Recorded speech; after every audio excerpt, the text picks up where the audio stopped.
This video was recorded by Russian civil rights activist Alexander Zharov as he entered a metro station in Moscow.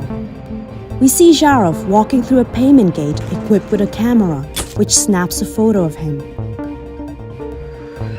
Minutes later, police officers approach him on the platform. It was the third time Zharov had been detained inside the Moscow metro. Я их попросил указать причину задержания и причину их требований. Один из сотрудников полиции обосновал это тем, что я нахожусь у них в розыске. The 32-year-old was identified by facial recognition, a technology that's widely deployed across the city's subway system. A Reuters investigation has found that Moscow's video surveillance network plays an important role in the arrests of anti-government protesters.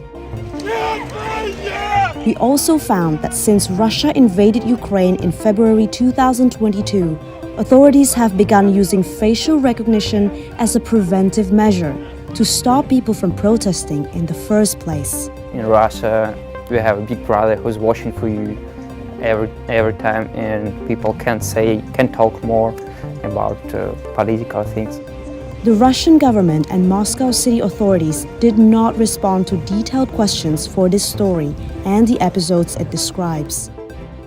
Let's take a closer look at how facial recognition is helping Russian police identify and sweep up Kremlin's opponents whenever they choose. In 2017, the city of Moscow announced the launch of one of the world's largest facial recognition video surveillance networks. Some 160,000 cameras were installed across the city to help law enforcement, the city's Department of Information Technology said at the time. The Moscow Metro uses facial recognition as part of its fare payment system as well as for security reasons. Passengers are photographed as they walk through the gates. A computer algorithm then uses artificial intelligence to analyze and identify faces. If the system flags a passenger for detention, police respond within seconds or minutes. That's according to 29 people who were detained in this way. All have one thing in common: they're critical of President Vladimir Putin.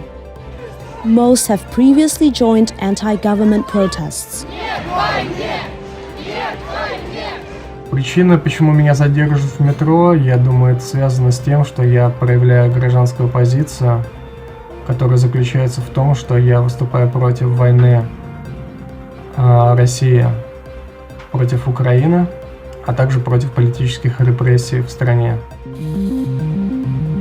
Our review of more than 2,000 court cases shows that these cameras have played an important role in the arrests of hundreds of protesters. Most of these people were detained in 2021 after they joined anti-government demonstrations. But after Russia invaded Ukraine, authorities began using facial recognition to prevent people from protesting in the first place. That's according to more than 24 detainees. 27-year-old Sergei Pinchuk is one of them. On my 9th, I was detained in a metro. I had been detained before 5 or 6 times, I don't remember, because of my political activities. But that detention, it was special, it was unusual, because I was detained for nothing. Just when I entered to the metro station, a police officer approached to me, grabbed me and said, "You're detained, come with me."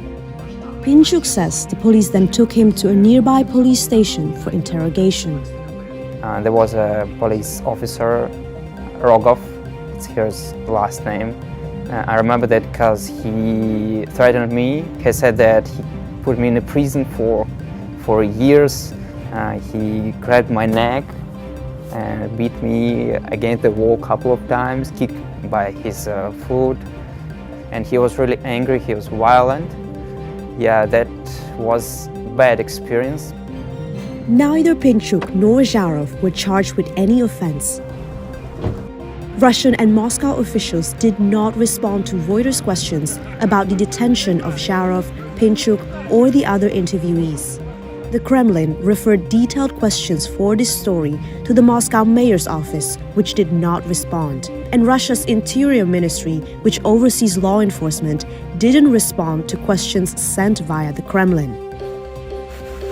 For both Pinchuk and Zharov, the surveillance, risk of detention, coupled with pressure from the police, have so upended their lives, they felt they were left with no other choice but to leave Russia. А задержание на меня повлияло в том плане, что у меня возникло чувство того, что Россия начинает превращаться в некий филиал китайского Синьцзяня, где современные электронные цифровые технологии становятся игрушкой в руках диктатора. Zharov has moved to Germany, Looks beautiful, love it. while Pinchuk decided to relocate to the United States. He now lives in Seattle and is seeking asylum. It all happened so fast. I didn't even regret in that moment, in that day. But then I realized that I left all my life here, my dog, my parents, my friends, you know. When I get in a car and go to the airport, yeah, I was crying a little bit there. That was last time when I was crying. I'm a sport addicted person. What kind of sports do you like playing? Obviously basketball. For the future, I hope things will change in my country, of course. I hope I will see my family soon. But I'm a realist and I don't think that something like this gonna be happening soon, very soon.